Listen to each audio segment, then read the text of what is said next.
본문은 계시록 19장 8절 말씀입니다. 같이 읽겠습니다. 그에게 빛나고 깨끗한 세마포 옷을 입도록 허락하셨으니 이 세마포 옷은 성도들의 옳은 행실이로다. 예, 아멘. 우리의 상태는 예수님과 정혼을 한 그런 상태입니다. 그래서 이 땅에 살 동안에 신랑 대신 예수님을 우리가 기다리고 있거든요. 네, 그러면은 우리가 어떻게 신부 단장을 하고 기다려야 할지 이제 이거에 대해서 말씀을 보면서 일단은 이스라엘의 풍습에 대해서 제가 말씀을 드리겠습니다. 예수님 당시를 이제 기준으로 하는 거예요. 그래서 그때 당시에 사람들은 그 결혼 정년기가 13세에서 18세였다고 해요. 성인식을 마치고 나서 내가 결혼할 의지가 있으면 얼마든지 결혼을 할 수가 있는데 주로 만나는 장소는 회당. 그러니까 회당에서 이렇게 만나기도 하는데 또 어떤 경우에는 이제 중매를 하는 경우도 있다고 해요. 이렇게 해서 이제 중매로 만나든 뭐 연애를 하든 이렇게 해서 이제 대상자가 정해지게 되면은 이 신랑이 자기 집안에 있는 대표자와 함께 신부의 집으로 이제 승낙을 받기 위해서 갑니다.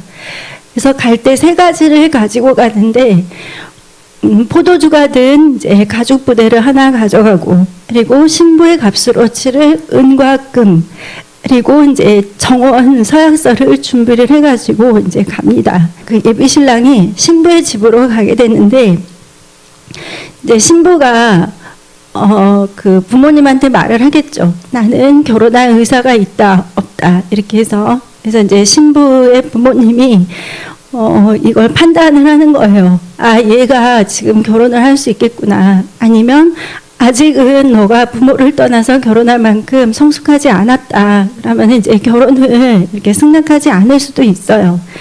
그래서 이제 예비 부모가 결혼을 승낙을 하면은 이 예비 신랑은 축복을 받기 위해서 그 값을 지불을 한다고 해요. 근데 이제 이 값을 지불할 때 그 신랑과 동행했던 집안의 대표자 한 명이 부모님하고 이제 그 값을 가지고 이렇게 흥정을 하는 거죠. 근데 이 흥정이 중요한 이유가 뭐냐면 이 신랑의 대표가 서로가 서로의 그 집안 이야기를 하면서 이제 서로의 속사정을 알게 되는 거예요. 그래서 신부의 부모는 신랑의 집안이 어떻구나, 허락을 해도 되겠구나, 안 되겠구나, 이제 이런 것들이 서로의 흥정 과정에서 이렇게 서로 대화를 하면서 결정을 하게 됩니다. 그래서 이 지참금을 주는 이유는 딸도 그 당시에는 노동력의 일부였거든요. 그래서 그 집안의 중요한 인력이었기 때문에 그 잃어버린 인력에 대한 대가, 그리고 또 이제 딸을 이제 그 신랑의 집으로 보내는 그 부모님들의 그 허전한 마음을 위로하는 그 보상으로, 그리고 세 번째는 이제 딸을 위해서 예복을 준비하고 또 여러 가지를 준비할 것들로 인해서 이제 이 돈이 필요하게 됩니다. 예, 그렇게 해서 이제 서로 그 가격이 결정이 되면은 신부의 아버지가 이제 신랑에게 결혼 승낙을 하게 됩니다. 그렇게 해서 이제 그 두 사람이 정혼식을 하게 되는데 이 정혼식은 약혼하고는 좀 다른 개념이라고 해요.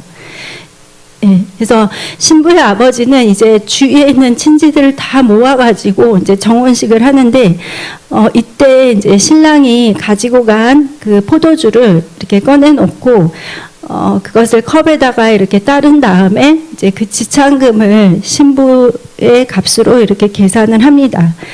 그러고 나서 이제 그 정혼 서약서를 읽고 나서 신랑은 신부에게 공개적으로 청혼을 하게 되는 거예요.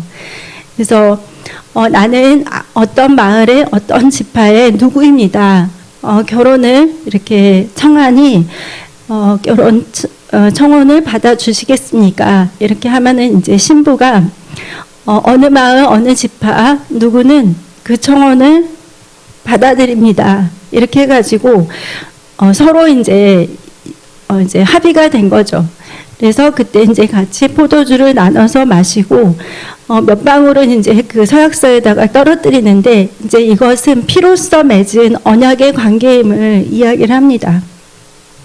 그래서 장인이 손을 들고 이제 축복을 해서 이 정혼 예식이 성립이 되는데 이때 이들은 법적으로는 이미 부부가 되는 거예요. 이것을 이제 교회의 상태로 비유를 하자면 사실 저희들은 예수님과 법적으로 혼인을 하긴 했죠. 예수님께서 그 피값으로 우리를 사셨고, 그리고 우리는 예수님을 나의 구주로 영접을 함으로 인해서 이렇게 법적으로 저희들은 예수님과 이렇게 정혼을 한 상태입니다. 근데 이제 우리 교회가 남겨둔 것이 바로 예수님과의 이 결혼이죠. 결혼 혼인잔치. 그래서 이제 이렇게 다 하고 나서 1년 동안을 서로 떨어지게 돼요. 그래서 이제 신랑은 떠나면서 신부에게 이야기를 합니다. 내 사랑하는 신부여, 내가 1년 후에 어느 때가 될지는 모르지만 내가 처소를 예비한 후에 당신을 반드시 데리러 오겠소. 그래서 나를 믿고 기다려 주세요. 이렇게 이제 이야기를 하면은 두 사람은 이제 그때부터 떨어져 가지고 그 사이에는 절대 만날 수가 없어요. 1년 동안. 그래서 이제 신랑은 인부들을 사가지고 신부와 함께 머무를 수 있는 처소를 짓고, 그리고 이제 신부도 사실 준비할 것들이 많이 있죠. 예복을 준비하고 또 이제 신부가 해야 될 것들 이제 있습니다. 이따가 이야기를 해드릴게요. 이렇게 해서 이제 서로 이렇게 잘 준비를 하고 있으면 이제 신랑의 아버지가 내 아들이 이제 충분히 신부를 잘 데려와서 살 수 있을 만큼 잘 준비를 했구나, 이렇게 생각이 되면은 신랑의 아버지가 됐다, 이제 가서 너의 신부를 데리고 오너라, 이렇게 이야기를 하세요. 그러면 이제 신랑은 자신의 친구들을 다 모아가지고 모두 예복을 입고 우리 집으로 다 모이라, 이렇게 한 다음에 친구들이 다 모이면 등불을 들고 신부의 집으로 향합니다. 이제 그때 동네 사람들이 이제 신부가 들을 수 있게 신랑이 온다, 신랑이 온다 하고 막 소리를 쳐주는 거예요.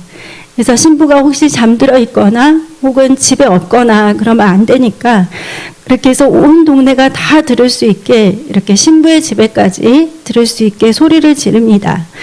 근데 이제 이때 신부가 집에 없으면 그 혼인은 깨어진다고 해요.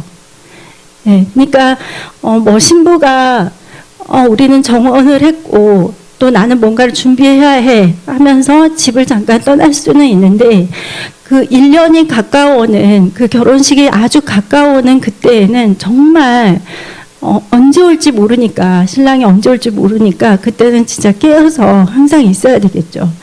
그래서 이제 그 신랑이 온다는 소리를 들으면 신부는 급히 몸단장을 하고, 그리고 자신의 친구들을 집으로 이렇게 모아서 같이 이제 신랑과 신랑의 친구들을 이제 찾아서 이제 나아가죠.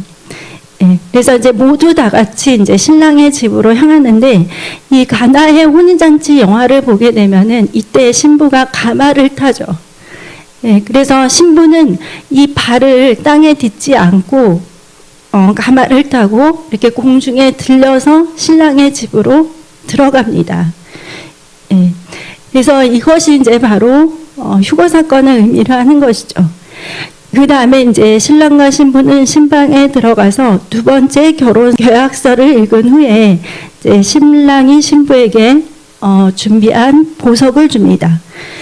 그리고 이제 조금 가난한 사람들은 그 은전, 그러니까 드마크라에다가 구멍을 뚫어가지고 그거를 목걸이로 해서 그거를 신부에게 이제 선물로 주는 거예요. 그래서 이제 두 사람은 7일 밤낮을 신방에서 나오지 않고 이제 계속해서 그 결혼식을 이렇게 즐기는 것이죠. 그렇게 해서 이제 이스라엘의 결혼이 성립이 됩니다. 이제 저희도 이제 예수님과 이렇게 정혼을 한 상태인데 이제는 결혼식을 앞두고 있어요. 근데 성경에 보면은 우리가 그날과 그때는 정확하게 알 수가 없지만 예수님께서는 분명히 성경에 말씀을 하셨거든요. 그날이 가까울 때 이런 일들이 있을 것이다, 이런 이야기들을 다 하셨죠. 그러면 우리는 어떻게 신부 단장을 해야 될까요? 첫 번째는 제일 중요한 거, 신랑이신 예수님만을 사랑해야 합니다. 예, 우리가 결혼하기 전에 신부가 갖춰야 할 가장 중요한 것은 신랑을 향한 사랑의 마음을 굳건하게 지키는 것입니다. 요한복음 21장 15절에 그 예수님께서 부활해서 나타나셔서 베드로에게 물으셨거든요. 3번이나 네가 나를 사랑하느냐 이렇게. 예수님께서는 그게 제일 중요했던 거예요. 베드로가 중간에 뭐 예수님을 부인했고 실수를 했고 이게 아니라 그래 너 여전히 나를 사랑하느냐? 예. 그래서 이 사랑을 하는 이 상태는 어떤 거냐면 첫 번째 예수님 이외에 다른 어떤 우상도 없는 상태입니다. 예, 저희들이 이제 흔히 말하면 우상이라고 하면 어떤 형상이 있든지 뭐 어떤 종교가 있든지 이렇게 생각을 하는데 하나님보다 더 사랑하는 모든 것들을 저희들은 우상이라고 할 수가 있습니다. 그래서 사람을 내가 하나님보다 더 사랑할 수도 있고 돈과 명예를 더 사랑할 수도 있고 또 어떤 때는 지위와 또 나의 어떤 소유물들 그래서 나의 마음을 빼앗는 모든 것들을 사실 우리는 우상이라고 할 수가 있습니다. 그러니까 하나님께서 이스라엘 백성을 향해서 가장 이렇게 화를 내셨던 것은 이들의 마음이 항상 하나님 이외에 다른 것들에 빼앗겨 있었어요. 예, 다른 나라의 신들을 섬기질 않나, 또 자신들만의 어떤 우상을 만들질 않나, 이렇게 해가지고 항상 이들의 마음이 하나님이 아닌 다른 것들에 팔려 있는 거예요. 근데 이제 예수님께서는 우리에게 물으실 것입니다. 예, 너가 정말 나를 사랑하느냐, 이렇게. 그래서 이 예수님을 사랑하는 것은 바로 내 마음에, 내 삶에 어떠한 우상도 없는 상태이고요. 두 번째는 하나님의 말씀을 따라서 순종하는 삶을 사는 상태입니다. 예, 우리가 입술로는 하나님을 사랑한다고 하지만 이것이 확실하게 나타나는 것은 바로 말씀에 대한 순종입니다. 그래서 요한일서 5장 3절에 하나님을 사랑하는 것은 이것이니 우리가 그의 계명들을 지키는 것이라. 그의 계명들은 무거운 것이 아니로다. 예, 우리가 하나님을 사랑한다면 우리는 그 계명을 지킬 수밖에 없습니다. 그래서 사랑한다는 것은 어떨 때 보면은 내 감정인가, 내 느낌인가, 내 생각인가 이럴 수도 있지만 하나님은 정의를 해놓으셨어요. 네가 나를 사랑해? 그러면은 네가 나의 계명들을 지키고 있니? 나의 말씀들에 순종하고 있니? 이제 이거를 보신다는 것입니다. 그래서 우리는 신랑 대신 예수님만을 사랑해야 됩니다. 그리고 두 번째는 우리는 꼭 예복을 준비를 해야 됩니다. 오늘 본문에 계시록 19장 8절에 그에게 빛나고 깨끗한 세마포 옷을 입도록 허락하셨으니 이 세마포 옷은 성도들의 옳은 행실이로다 하더라. 예전에 목사님께서 이 말씀에 대해서 좀 자세히 이야기를 해주셨는데 저는 그냥 모든 크리스찬들은 세마포 옷을 입지 않나 이렇게 생각을 했었어요.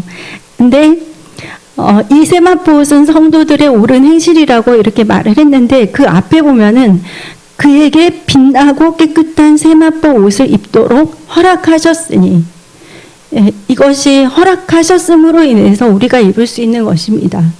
만약에 우리가 올바른 행실을 하고 있지 않다면 하나님은 세마포 옷을 입도록 허락하지 않으신다는 것입니다. 그래서 여러분 옳지 않은 행실 또 말씀에서 벗어난 그 상태는 우리가 세마포 옷을 입을 수 있는 상태가 아닙니다. 성도는 세상과 구별된 자들이고 또 우리가 세상과 구별하는 그 기준이 바로 하나님의 말씀이죠. 그래서 이 말씀 따라 순종하는 사람들은 삶의 열매가 옳은 행실로 나타나게 됩니다. 그러면 그 사람들은 이제 세마포 옷을 입도록 허락을 받은 거겠죠. 그래서 이제 많은 크리스찬들이 사실 이 회개에 대해서 잘못 생각하는 것들이 있어요. 그냥 뭐 예수님이 내 과거, 현재, 미래의 모든 죄까지 다 십자가에서 해결하셨으니까 그냥 뭐 이거 또 죄 짓고 또 그냥 회개하고 또 죄 짓고 회개하면 되겠지. 그러면은 이거가 이제 그 세마포 아닌가? 이제 이렇게 생각을 하는 분들도 있는데 예수님께서는 이제 분명하게 말씀하신 것이 그렇지 않다고 말씀을 하세요. 요한복음 5장 14절 말씀입니다. 그 후에 예수께서 성전에서 그 사람을 만나 이르시되 보라 내가 나았으니 더 심한 것이 생기지 않게 다시는 죄를 범하지 말라 하시니, 예수님이 누구보다도 사람들에 대해서 잘 아시는데 그 연약한 사람들에게 이렇게 말씀을 하셨어요. 다시는 죄를 범하지 말라. 어떻게 보면은 불가능하죠. 나는 날마다 죄를 지을 수밖에 없는데, 우리 인간은 다 그렇잖아요. 내가 그냥 정말 오늘 하루는 죄를 안 짓고 살리라 하더라도 그렇게 살기가 불가능한데, 예수님께서는 다 고쳐주시고 회복시켜 주신 다음에 다시는 죄를 범하지 말라고 하셨습니다. 그러니까 그 말은 뭐냐면, 예수님께 받은 그 은혜, 그리고 예수님을 사랑하는 마음이 내 안에 충만하다면 이제는 그 죄와 또 육신의 소욕을 따라 사는 그 삶으로부터 내가 더 멀어질 수밖에 없어요. 그리고 거룩하신 하나님과 동행하기 위해서는 나의 삶을 거룩하게 지키려고 애쓰게 되거든요. 그래서 죄와 피 흘리기까지 싸우라고 히브리서는 말을 하고 있죠. 그리고 또 이제 요한복음 8장에도 같은 말씀을 하셨어요. 10절에서 11절에 예수께서 일어나사 여자 외에 아무도 없는 것을 보시고 이르되 여자여 너를 고발하던 그들이 어디 있느냐, 너를 정죄하던 자가 없느냐. 대답하되 주여 없나이다. 예수께서 이르시되 나도 너를 정죄하지 아니하노니 가서 다시는 죄를 범하지 말라 하시니라. 이것은 가늠한 여인에게 예수님께서 하신 말씀입니다. 너는 예전과 같은 삶을 더 이상 살아서는 안 돼. 너가 예수를 구주로 영접을 하고 새 사람이 되었잖아. 이제는 과거와 같은 삶을 더 이상 살아서는 안 돼. 하고 예수님께서는 분명히 말씀을 해주시는 것입니다. 그래서 우리는 용서하신 하나님의 그 큰 사랑을 깨달았다면 정말 결단을 해야 되고, 그리고 내가 과거에 같은 삶을 다시는 살지 않도록 그렇게 또 애써야 됩니다. 예수님의 이 십자가 희생은 우리가 마음껏 죄를 짓고 아무렇게나 살도록 이렇게 허락하신 그런 값싼 희생이 절대로 아닙니다. 오죽하면 저희들이 예수님의 피를 보혈이라고 하잖아요. 보배로운 피. 얼마나 그 정말 너무나 소중한 그 예수님의 희생인데, 그것이 저희들로 인해서 값싼 희생이 되도록 해서는 안 되겠습니다. 내가 하나님을 사랑한다면 더 이상 저희들은 죄를 사랑할 수가 없습니다. 또 내가 하나님을 사랑한다면 더 이상 예전과 똑같은 삶을 살 수가 없습니다. 또 말씀을 지키고 순종하는 것이 하나님을 향한 그 사랑의 표현임을 우리가 또 알아야 됩니다. 두 번째, 예복을 준비를 하는데 우리의 올바른 행실, 즉 말씀 안에서 사는 그 삶을 통해서 하나님은 우리에게 밝고 깨끗한 세마포 옷을 입도록 허락을 해주십니다. 그리고 우리는 어떻게 신부단장을 해야 되는가? 세 번째는 신랑이 오기를 간절히 사모하고 기다려야 됩니다. 그냥 나는 지금이 되게 좋은데 이런 분들도 있을 수 있죠. 지금 세상에서 내가 지금 돈도 있고 누리는 것도 많고 우리 가족 화목하고 잘 살고 있고 이런 분들도 있단 말이에요. 그러면은 예수님이 오기를 원치 않는 분들도 있겠죠. 우리 교회는 없겠지만, 그래서 우리는 예수님을 이 신랑 보기를 사모하는 마음, 그리고 이 결혼을 사모하는 마음을 꼭 갖고 있어야 됩니다. 이제 아까 1년 동안 신랑 신부가 떨어져서 얼굴을 보지 못하고 각자의 준비를 한다고 했는데, 신랑은 처소를 준비하고 신부는 무엇을 준비하는가? 첫 번째는 결혼 예복을 준비를 합니다. 그 당시에는 사실 웨딩드레스를 만드는 것이 쉽지는 않았어요. 그래서 그 가나의 혼인잔치를 보면은 이 드레스를 만들기 위해서 여러 가지 재료들을 구해야 되는데, 이것이 마을에 쉽게 있을 수 있는 재료들도 있지만 그렇지 않은 것들도 있어서 다른 마을에 가서 또 며칠 동안 수고를 해서 이 재료들을 구해가지고 이제 결혼 예복을 준비하는 경우들도 있다고 했습니다. 신부는 이 결혼 예복을 잘 준비해야 되고, 두 번째 신부가 해야 되는 거는 신랑 집의 풍습, 식성, 그리고 그 가정의 고유 문화 등을 익숙하게 배워야 합니다. 그래서 이제 그때부터는 나는 작아지고 신랑이 크게 되는 그 삶을 신부가 사는 것입니다. 그것을 우리는 사실 이 세상에서 하고 있죠. 천국에서 하나님 아버지를 예배하고 찬양하고 거룩하게 하나님과 동행하는 그 삶을 사실 이 땅에서 크리스찬이 된 후에 저희들이 이제 준비를 하고 있는 것입니다. 그리고 세 번째는 생명을 다해서 성적인 정조를 잘 지켜야 됩니다. 이것을 잘 지키지 않았을 때 이혼을 당하기도 하고 또 심한 경우에는 돌을 맞아서 죽기도 합니다. 그래서 예수님의 그 육신의 어머니 마리아가 성령으로 잉태를 했을 때 그 요셉이 이제 마리아를 그렇게 하기가 싫으니까 몰래 파혼을 하려고 했죠. 잘못하다가는 마리아가 이렇게 돌에 맞아서 죽을 수도 있기 때문에 이제 요셉은 이제 조용하게 이거를 끝내려고는 했었습니다. 하지만 이제 하나님께서 그걸 알려주셨죠, 요셉에게. 그래서 이 믿음의 정절을 잘 지키는 것은 너무나 중요합니다. 신부된 우리가 세상하고 계속 짝하고 있으면 그거는 간음하는 거예요. 야고보서 4장 4절 말씀에 간음한 여인아 세상과 벗된 것이 하나님과 원수됨을 알지 못하느냐. 그런즉 누구든지 세상과 벗이 되고자 하는 자는 스스로 하나님과 원수되는 것이니라. 우리가 세상에 짝하는 그 마음이 바로 하나님과 원수가 된다고 했습니다. 그러니까 우리는 하나님도 좋고 세상도 좋고 양쪽 발을 다 담그면서 살 수가 없어요. 성도는 세상과 구별된 거룩한 사람들이거든요. 이 생명다에서 우리가 이 성적인 종족 그리고 또 우리 믿음의 사람들은 믿음의 정절을 잘 지켜야 되겠죠. 그리고 네 번째, 신랑이 왔을 때 맞이할 수 있도록 늘 깨어 있어야 됩니다. 그 성경은 밤에 도둑같이 이렇게 온다고 했는데 여러분 다 성경을 다 읽어보셨으니까 아시겠지만 해산하는 여인에게 비유를 하잖아요. 해산하는 여인에게 비유를 하는데 저희들이 아이를 낳아보신 분들은 진통이 오면은 이제 애가 곧 나오겠구나 하는 거를 알 수가 있거든요. 근데 뭐 아주 미미하게 온다든지 하면 좀 몇 시간 더 기다려야 되겠구나 이런 것들도 알 수가 있거든요. 그래서 우리가 그 날과 그 시간의 정확한 때는 알지 못하지만 이 즈음에는 오겠다. 이때쯤에는 아이가 나오겠구나 하는 걸 알 수가 있거든요. 그래서 밖에 신랑이 온다 맞으러 나오라 할 때 이 신부는 잘 준비해서 신랑을 맞아야 됩니다. 마태복음 25장 13절에 그런즉 깨어 있으라 너희는 그날과 그때를 알지 못하니라 이렇게 말씀하셨습니다.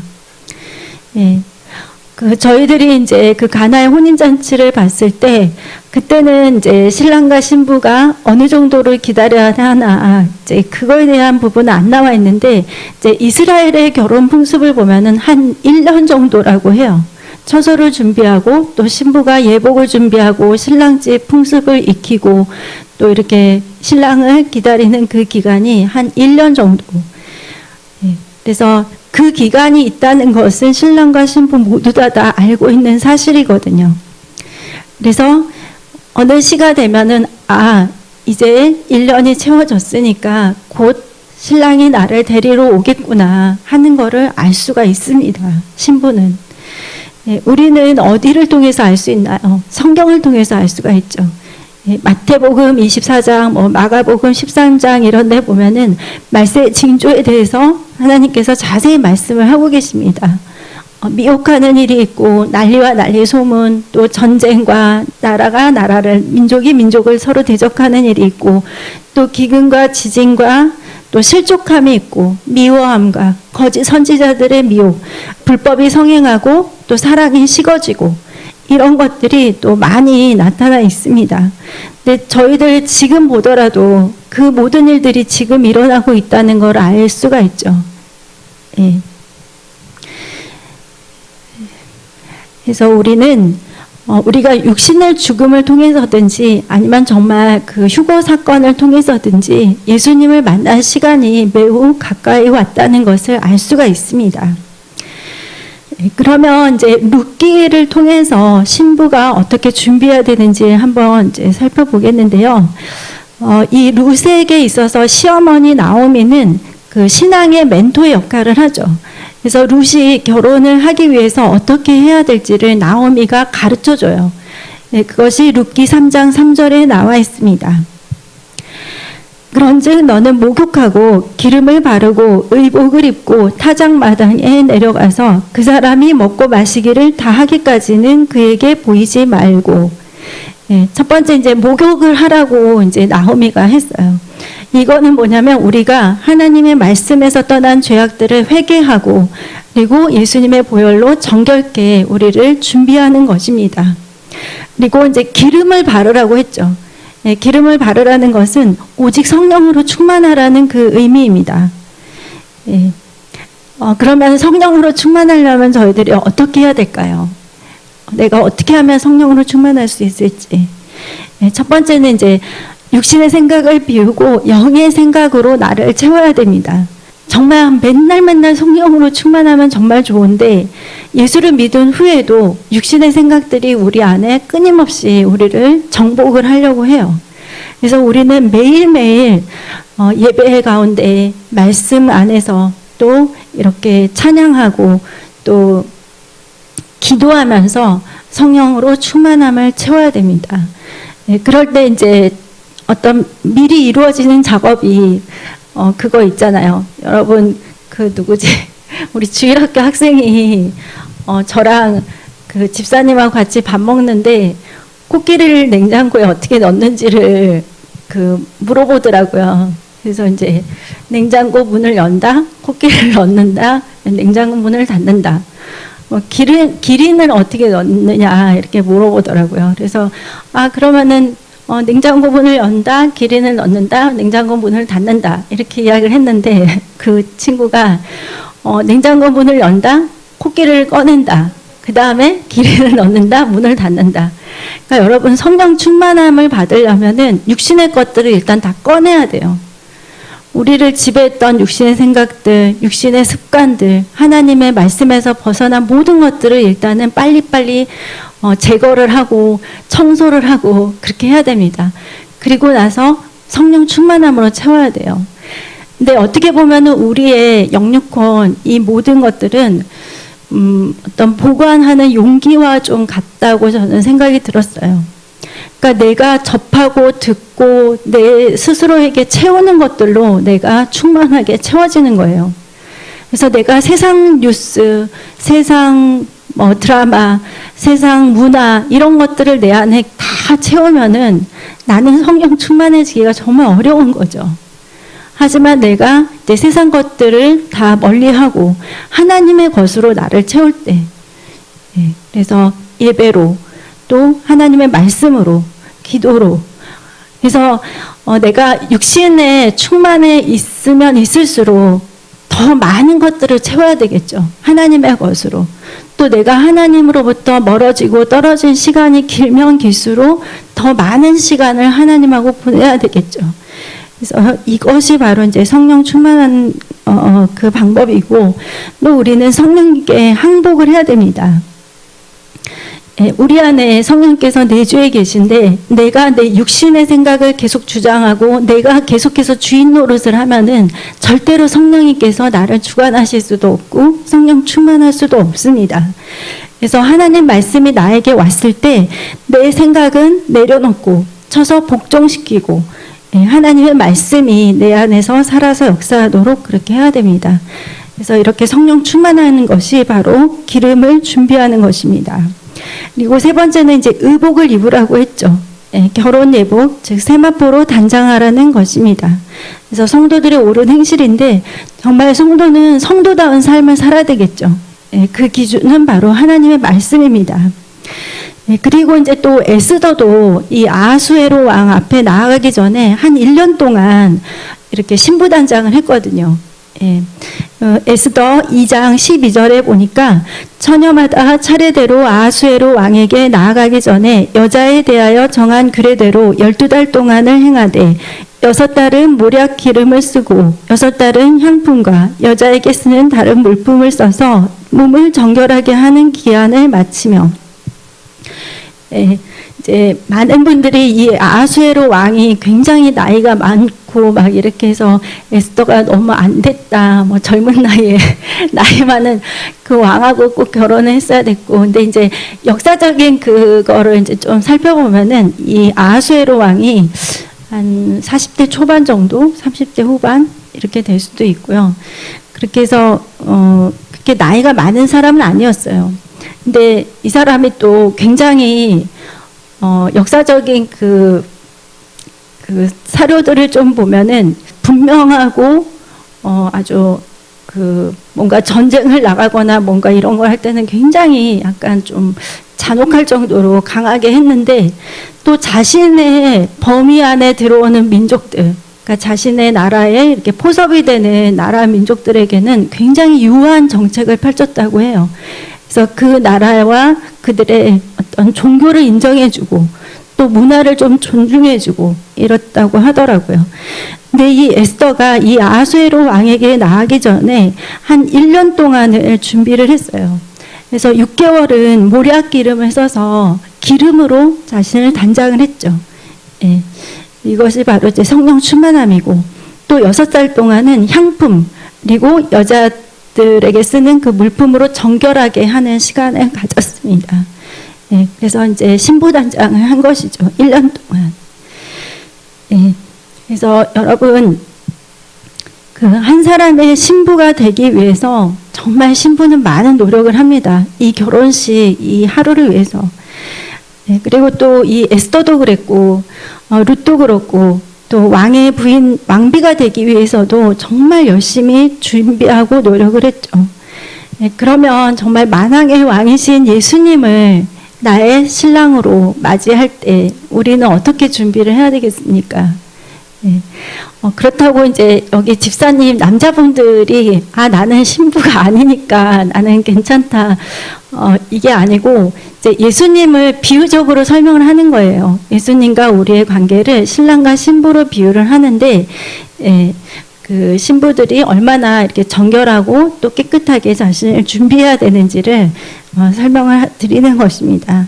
그래서 여러분, 온 우주와 온 땅의 왕이요 또 만유의 주 되신 주 예수님께 맞게 정말 가장 아름답고 또 정결하며 존귀한 신부로 여러분 자신을 잘 준비하시기 바랍니다.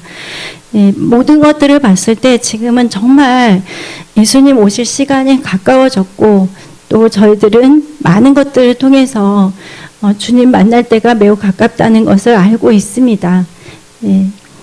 그래서 여러분 하루하루 또 여러분 삶에서 매일매일 말씀과 기도로 승리하시고 또 예수님의 거룩한 신부로 잘 준비하시기를 예수님의 이름으로 축복합니다. 기도하겠습니다.